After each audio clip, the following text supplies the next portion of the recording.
no deja, no deja de ser importante. Ustedes dirán, yo soy contador, me interesa la contabilidad, me interesa el tema, las nuevas normas. Es cierto, es muy importante, pero esto que está acá nos va a afectar desde el punto de vista financiero. Nos va a afectar en algunos ratios de evaluación cuando tengamos que hacer evaluación. Nos va a afectar en el flujo de efectivo y nos va a afectar, ojo, a nivel de empresa, no estoy hablando a nivel personal, porque a nivel personal es clarísimo que esto nos afecta, ¿no? Pero a nivel de empresa, ¿no? Tiene repercusiones que hay que tomar en cuenta. Hay cuadros de revelación, ¿no? Cuadros de revelación de instrumentos financieros que requieren la revelación del valor razonable. Con un escenario al alza, con un escenario de tasas altas, ese valor razonable va a reflejar un valor mucho más pequeño, va a reflejar un dato que va a indicar una alerta y eso podría asustarnos un poco, ¿no? Imagínense solamente esto, ¿no? Si hace 4 años una empresa que se financiaba por 10 años o 5 años conseguía una tasa, ¿no? de 4%, que es lo máximo, y ahora tiene que ir al mercado y tiene que pedir tasas de 12%, 11%, es 7% más de costo. ¿Esto qué implica? Esto no solamente implica el tema del interés, esto no solamente implica que la entidad va a tener que pagar más intereses, esto implica que el sistema financiero se va a poner un poco más cerrado a otorgar créditos. Eso no es tan bueno. ¿Por qué? Porque al momento de cerrar algunas puertas, ¿no? No va a permitir que cierto componente de inversión llegue. Y eso no es bueno. Y estamos viendo algunas noticias en los últimos meses que hay cierta contracción. La mayoría de empresas está creciendo, pero a nivel de flujo operativo porque está reduciendo gastos. Y muchos sabemos bien qué representa algunas veces esas reducciones de gastos a nivel del flujo, ¿no? Básicamente el gasto administrativo, ¿no? Bueno, dicho esto, para no extendernos tanto en el tema del comportamiento de las tasas de interés y todas las repercusiones en los estados financieros, porque podríamos hablar durante más de 2 o 3 horas, ¿no? Y abrir un panel de discusiones bastante interesante, que dicho sea de paso, si alguien tiene una duda o comentario, por favor, siéntanse en la confianza de poder indicarnos, ¿no? O comentarlo. Entonces, vamos un poco con el tema que hemos traído hoy, ¿no? Ok, en este tema lo que quiero mostrarles es un ejemplo básico, ¿no? De cómo podría repercutir, ¿no? Cómo podría repercutir en los ratios, ¿no? Y en el capital de trabajo este escenario de tasas, ¿no? Vamos a tomar una compañía hipotética, ¿no? Una compañía hipotética con unos saldos más o menos reales, ¿no? Que se dedica a comercializar algunos tipos de activos, ¿no? Tipos electrodomésticos, por decir, ¿no? Vemos ahí sus activos, pasivos, ¿no? Y el patrimonio correspondiente, ¿no? Sus estados de resultados, ¿no? Arroja una utilidad neta, ¿no? Lo cual es bueno, ¿no? Es relativamente bueno, ¿no? Y por ahora, ¿no? Por ahora, por esta charla, porque es el foco de esto, ¿no? Y hay que amarrar con todo lo que tenemos y hay que entender cómo funciona también. Vamos a concentrarnos en la liquidez. No vamos a concentrarnos por ahora ni en el riesgo de crédito, ni que la compañía tiene más riesgo, empresa en marcha todavía no. Vamos a concentrarnos un poco en un factor llamado liquidez. ¿Y por qué nos vamos a concentrar en el factor llamado liquidez? Porque en los últimos, ¿cuántos años? Desde el 2008-2009, más o menos, estamos hablando de 12 más 4, 16. En los últimos 15 años, la liquidez ha pasado de estar en segundo plano a un plano superior. Y en este plano superior, ¿no? Es importante indicar, ¿no? Que el impacto que podría tener la liquidez en una empresa podría incluso a llevar a escenarios de pérdida o de irrupción financiera, ¿no? Es decir, quiebra. No es, no, no es un factor a, digamos, a descuidar. Es un factor bastante importante. Entonces, dicho esto, vamos a continuar con la siguiente diapositiva, ¿no? Ahora bien, eh, antes de eso, quería un poco comentar cómo la entidad tiene algunas cuentas, ¿no? Que son relevantes de comentar. Por ejemplo, vemos aquí que la compañía tiene un componente de efectivo significativo, que se reduce, pero es significativo, ¿no? Tiene utilidad neta, eso es positivo, ¿no? Las cuentas por cobrar y por pagar están ahí. Aquí de repente con el análisis de ratios lo podemos ver mejor, ¿no? Aquí vemos cómo su capital de trabajo es positivo, ¿no? Muestra una clara tendencia a incrementarse el capital de trabajo, ¿no? Estamos considerando, ojo, en este caso, como activo corriente hasta el componente de inventarios, ¿no? Para poder concentrarnos en el core de la empresa.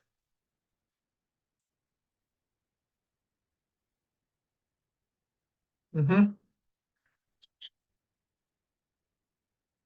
Ok, ¿qué más tenemos? Tenemos una famosa prueba llamada la prueba ácida, ¿no? Esta prueba ácida lo que nos muestra es básicamente qué qué tanto puedo responder, digamos, a a la necesidad, ¿no? De liquidez, ¿no? Y luego la prueba defensiva, ¿no? La prueba defensiva es básicamente más que nada cash. Casi todo lo que es cash y es ultra líquido, ¿no? Súper líquido, ¿no?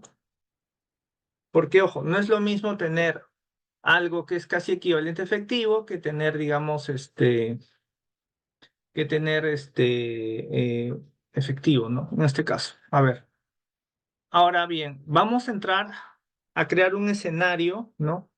Un escenario en el cual estamos hablando, ¿no? Por ejemplo, bueno, ahora que está de moda, decía, ¿no? Imagínense que la tienda prevé que va a tener un incremento en la demanda de electrodomésticos, ¿no? Por retiro de las AFPs y las CTS. Sabe que va a llegar dinero, sabe que va a haber un nicho de de clientes que va a querer comprar. Entonces dice, ok, voy a comprar 100.000 soles más en inventarios, ¿no? Pero como no tengo dinero, lo que voy a hacer es prestarme dinero.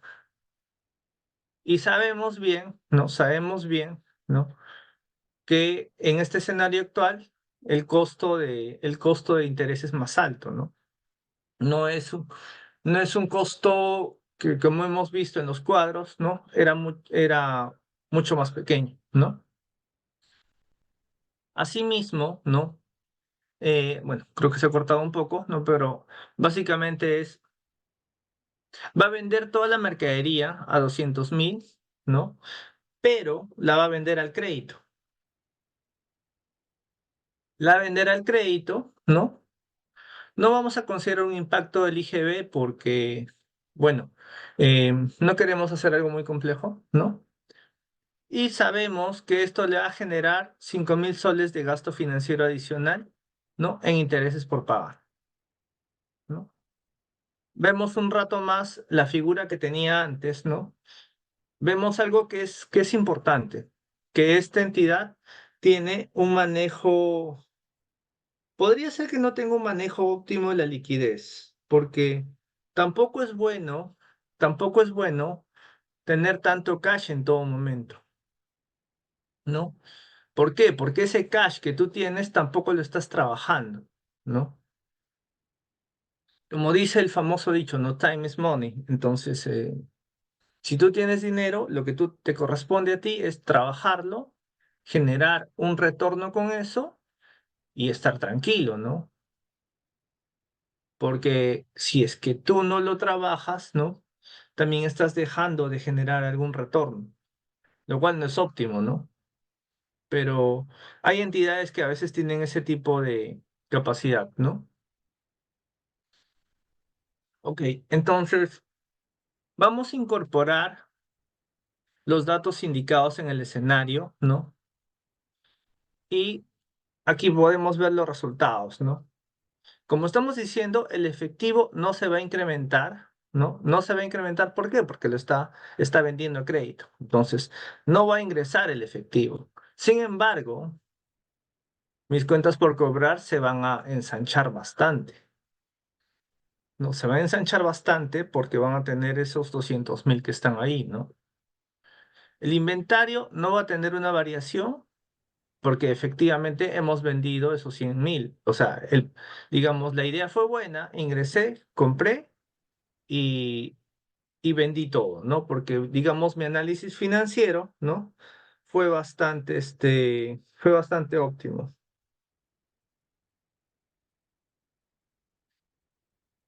¿Qué más tenemos acá que puede afectar? No hemos traído ya la cuenta de resultados para no dilatarlo mucho, pero sí.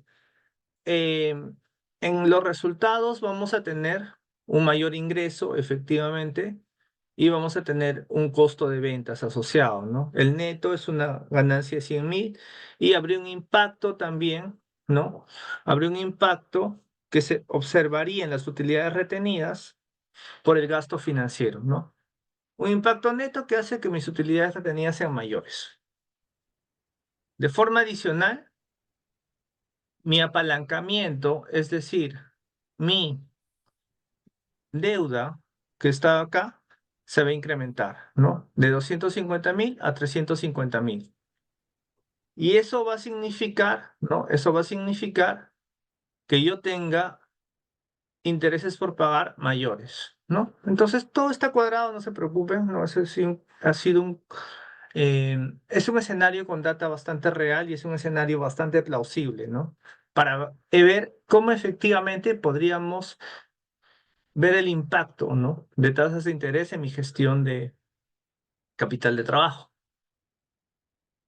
En principio, ¿no? En principio, ya viendo los resultados, ¿no? Con el escenario planteado, ¿no? Vemos que mi working capital, mi capital de trabajo, es en efecto mayor, ¿no? Entonces, aparentemente, ¿no? Ha resultado la estrategia, ¿no? Estoy gestionando bien, ¿no? Pero, pero, no necesariamente cuando yo evalúe el ciclo de conversión de efectivo, va a ser tan óptimo, porque yo decidí apostar, probablemente porque he querido vender rápido, darlo a crédito, ¿no? Ahora va a venir la batalla de la gestión de cobranza, que eso ya va con la área correspondiente, ¿no? Dicho sea de paso, estamos asumiendo que la misma cantidad de trabajadores va a generar el mismo cash flow, ¿no? Que es lo que siempre se suele, eh, es el objetivo, ¿no? Ahora bien, en la prueba ácida estamos viendo que también se incrementa. ¿Por qué? Porque el equivalente efectivo, ¿no? Varía acá. Ahora, acá sí podríamos quizás discutir un poco y decir, ojo, por si acaso, quizás las cuentas por cobrar no son tan líquidas como para decir que es equivalente efectivo, y lo cual sería bastante válido. Sin embargo, no se olviden que tenemos una herramienta muy poderosa que ahora podemos disponer, que es el famoso factoring. Con herramientas tipo factoring, podríamos, ojo, siempre y cuando tengamos un contrato y un acuerdo que me permita poder gestionar mis facturas, ¿no?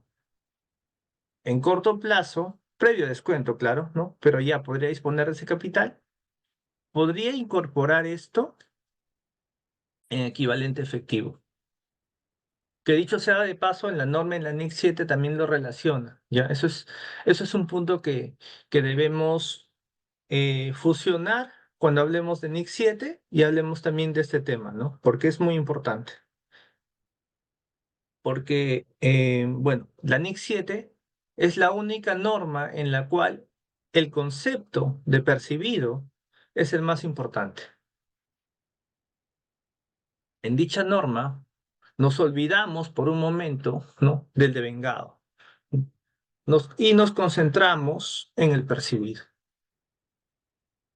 Entonces, como decía, esto está sujeto un poco a que tengamos un criterio más ácido, perdón, más prudente respecto al factoring, ¿no?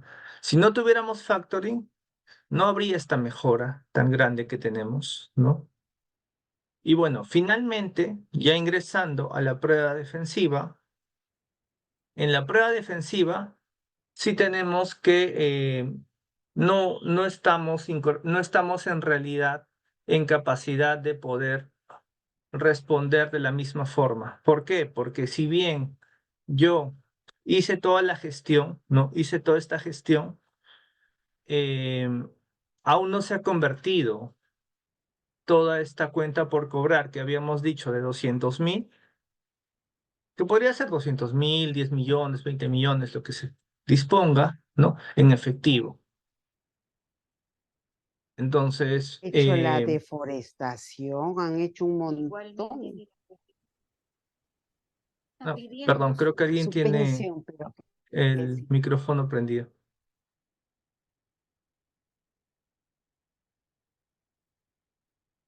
Ok, volviendo al punto, ¿no? Decíamos que la mejora en la liquidez, ¿no? Requiere también que esta gestión sea adecuada y de la decisión también que se tome respecto a las políticas, ¿no?, de cobranza, ¿no? Si es que una entidad decide, digamos, eh, incrementar sus cuentas por cobrar, digamos, atrasando un poco esa cobranza, ¿no? Para, digamos, generar una estrategia comercial más poderosa de ventas, ¿no? Tiene que estar atenta y tiene que estar pendiente que podría tener un costo, ¿no? ¿Y cuál sería el costo, no? Un costo sería que esta, esta deuda financiera por pagar, ¿no? Usualmente tiene un ciclo de pagos, ¿no? Y ese ciclo de pagos y amortización asociada, ¿no? Eh, Tiene un componente de refinanciamiento, ¿no? Implícito. ¿Qué quiere decir esto, no? Digamos en cristiano. Lo que quiere decir esto es que las empresas cíclicamente tienen que endeudarse, porque a través del endeudamiento es como las empresas obtienen capital para invertir. Si las empresas rompen este ciclo de endeudamiento y no logran obtener el financiamiento, eh, no va a poder invertir y no va a poder crecer. O sea, perdería la oportunidad esta empresa, por ejemplo, de generar esta venta, ¿no? Tiene la oportunidad, sabe que tiene la oportunidad, ha analizado el mercado, sabe que hay incremento de precios, sabe que le favorece y sabe que puede ganar un retorno bastante sustancioso. Pero si no tiene, digamos, si no tiene la capacidad de endeudarse, no sirve. ¿Por qué? Porque a lo máximo esta empresa podría disponer de los 60.000.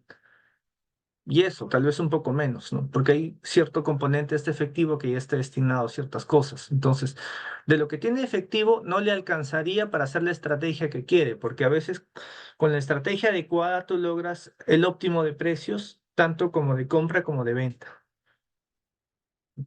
Es allí donde sí, es importante, ya desde una óptica un poco más financiera, es la verdad, ¿no? Pero siempre y cuando alineado a las normas internacionales de información financiera, ¿no? Que esta gestión de capital, de trabajo, esta gestión, digamos, en escenarios con tasas altas, ¿no? Le debe dar un poco más de prioridad al concepto de liquidez, a los ratios de liquidez y cómo, digamos, está observando esto en el flujo efectivo, ¿no? No vamos a desarrollar en gran medida tampoco un papel de trabajo de flujo efectivo, ¿no? Porque sabemos que es es un poco extenso, ¿no? Dependiendo del método, incluso método directo, método indirecto, ¿no? Pero sí considero que es importante, ¿no? En ciertos escenarios, ver cómo se comporta este flujo, ¿no? Ver qué partidas están variando, ¿no? Y tener siempre estos ratios a la mano para poder, digamos, vislumbrar qué es lo que pasa, ¿no? No sé si hay alguna consulta respecto al escenario o a lo comentado. Por favor, aprovecho ahora para indicarlo.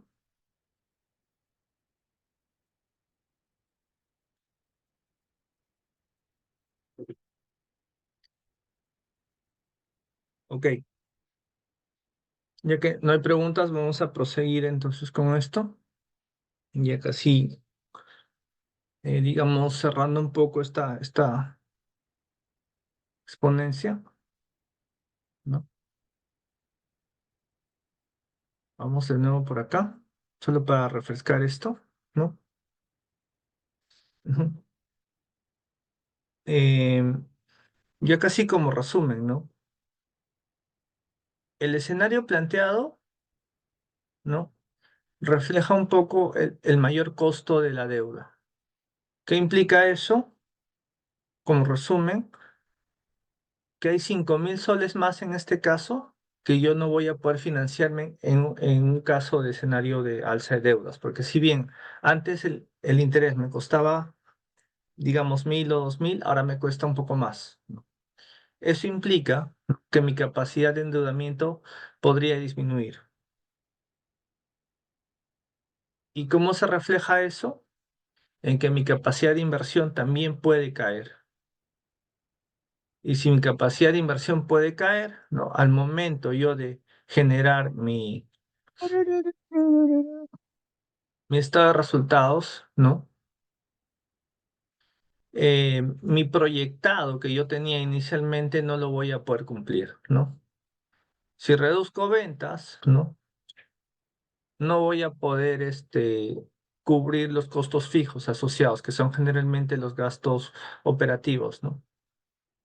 Y bueno, son temas que, son temas que, digamos, ahora nos atañen en el día a día y que sí sería bueno considerarlos, ¿no? Y alinearlo también con las normas para poder estar en línea con todo lo requerido por las NIF. Y bueno, básicamente este sería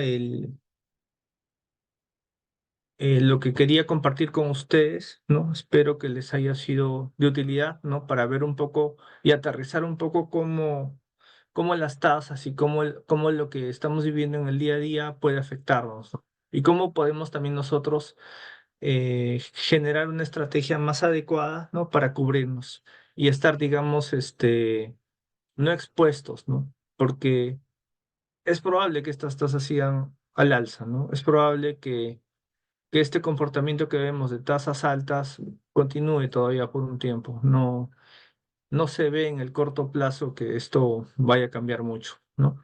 Y es un poco para estar, digamos, y adecuarnos a este nuevo escenario, ¿no? Ya el escenario de tasas bajas ya murió. Entonces, refinanciarse no es tan sencillo como antes, ¿no? Requiere muchos requerimientos, ¿no? Para el banco y para otros temas, ¿no?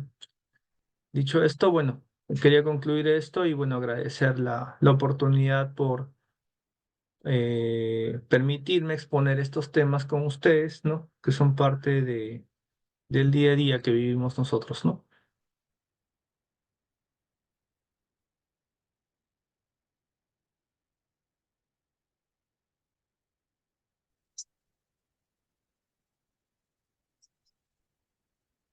Más bien, si hay alguna duda o consulta antes de culminar, me comentan por favor para poder quizás detallarlo con más énfasis o detalle, ¿no?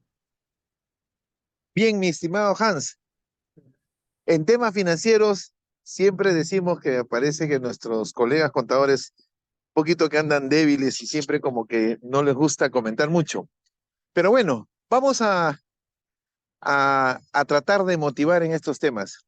La propuesta que tú nos haces es que definitivamente las tasas de interés van al alza y es muy difícil que se pueda conseguir tasas de las que había hace un año o en la actualidad, porque la tendencia del mercado es que estén al alza. Si bien es cierto, has dado un ejemplo muy interesante, yo siempre digo que cuando hablamos de números y de números siempre hay un tema que genera confusión, ¿eh? Porque a veces cuando vamos a suponer que tenemos un crédito al 4% y el banco nos sube 2 puntos más, es decir, al 6, mucha gente dice, ah, el banco me ha subido más que 2 puntos. Lo vende de un tema de suma aritmética y no lo ven de un tema proporcional. Si a mí el banco me suma de 4 pasa a 6, me está incrementando mi costo financiero en un 50%. En el ejemplo que tú diste, que es sumamente interesante, de una capacidad de ampliar las ventas basadas en el crédito, porque muchas veces una estrategia de incrementar las ventas otorgando crédito, ¿eh? Y este crédito obviamente lo va a tener que asumir la parte financiera porque las ventas se van a dar, pero en función a un respaldo financiero que puedan soportar esas cobranzas que se van a dar en el futuro. Basado en esto, Hans, cuando suele suceder estos incrementos y el impacto que va a tener en el gasto financiero, normalmente decimos, ¿cómo hacemos para protegernos ante un tema de incobrabilidad que va a haber definitivamente por este incremento de ventas otorgados al crédito? ¿Qué es lo que tú recomiendas en función a tu experiencia que estás en este ambiente, mi estimado Hans? A ver, bueno, el escenario actual es bastante duro, Luis. Es bastante duro porque la realidad es que las empresas están reduciendo bastante el tema, la eficiencia perdón, están reduciendo el gasto operativo mediante eficiencia, ¿no? Y esto golpea al día a día. Entonces, pero ese es un punto. Pero yendo un poco más en estricto a tu pregunta, eh, en realidad, en línea con eso, ¿no? Dado el escenario actual, es probable que la incobrabilidad se incremente. Eso es un hecho. Eso es un hecho. Entonces tienes que estar detrás y detrás. Ahora bien, de toda tu cartera, suponiendo, ¿no? Como habíamos visto el ejemplo, suponiendo que vas a tener una cartera de 100.000, una nueva cartera de 100.000, lo que tú tienes que hacer en la medida de lo posible es ver hasta qué punto puedes gestionar eso con factoring. Que ahora, dicho sea de paso, las entidades financieras están tratando de dar algunas facilidades para eso. Digamos que de los 100.000, si consigues unos 30, 40, 30.000, un 30%, 40% en factoring, ya estás cubierto por ese lado. No. Por el otro, sí, digamos, ya la gestión de cobranza que tengas va a ser bastante ávida, y lo otro siempre evaluar la calidad crediticia de tu contraparte, ¿no? De tu cliente. O sea, nosotros, entiendo, las empresas no somos agencias de rating, no es que vayamos a hacer nuestro modelo crediticio y calcular la pérdida esperada, no lo vamos a hacer así, pero sí podemos indagar factores de riesgo crediticio que podría tener esta entidad. Entonces, sí es importante contar con una herramienta o contar con... Y es información que se paga y no es muy cara. O sea, tú puedes pagar por tener, digamos, la evaluación crediticia de ciertas empresas. Entonces, si tú dispones de eso y consultas, ¿no? Dentro de, digamos, con los mecanismos adecuados, ¿no? Que hay empresas que se dedican a eso, ¿no? De hecho, tienen un costo, ¿no? Pero es un tema que tienes que sopesar, ¿no? Si vas a tener de repente, digamos, ¿no? En este caso, si tu único cliente es, no sé, empresa ABC, y en esta empresa tienes la oportunidad, digamos, de generar una cuenta por cobrar significativa, ¿no? Tu riesgo es muy alto. ¿Por qué tu riesgo es muy alto? Porque estás muy concentrado, no estás granulado. Es decir, no son varios que te deben. En este caso es uno solo, ¿no? Si hay componentes como la concentración, hay que tener mucho cuidado. Y es mejor invertir un poco en analizar bien la calidad crediticia de tu cliente digamos, a tener una mala experiencia, ¿no? No sé si eso respondió tu consulta. Claro que sí, Hans. Acá nosotros tomamos nota de tu experiencia y también en función a la experiencia como temas de finanzas que todos los contables también tienen que estar atentos de lo que está sucediendo en el mercado y que puedan asesorar adecuadamente a sus clientes. No sé si con eso alguien de los que están participando quisiera hacerle una pregunta a nuestro colega Hans. Sí, buenas tardes a todos desde Panamá. Hans, yo realmente quisiera más que hacer una consulta, la verdad que acá en Panamá los contadores no tenemos esa fortaleza en la parte de los instrumentos financieros, y yo quisiera ver la posibilidad de que nos orientaras un poquito más, pero ya no en no en esta actividad, sino aparte, me explico. Así que no sé cómo nos podríamos contactar más adelante, y disculpa. Sí, como Estimada gustes, Sara, Sara. Luis es el Corazón. encargado ahí. estimada Sara, qué gusto saber que estás acá. Siempre recuerdo cuando hemos participado en Panamá en alguno de los eventos académicos que ustedes realizan también. Sí, cómo no, soy yo mismita. Gusto Qué de bueno. escucharle. Le quiero mucho. Ok, mi estimada Sara. Bien, interesante, no hay problema. Lo coordinamos, yo tengo tu teléfono y ahí yo te envío el contacto de acá, uno de los muy pocos contadores financistas, que aunque también tiene el perfil de economista. Espero no perderte, Hans, para el lado de economía, sino que siempre te quedes para el tema de contador público, que es tu primera carrera. No hay problema, Sara, nos contactamos y yo te envío su teléfono para que Hans pueda desarrollarles algún tema de capacitación o consultoría desde allá sin ningún problema. Cómo no, muchas gracias, Luis. Abrazos desde Panamá. Les quiero mucho. Muchas gracias por todo. Gracias, gracias a ti. Gracias, ¿Alguna Sara. otra, algún otro colega que quisiera participar, por favor?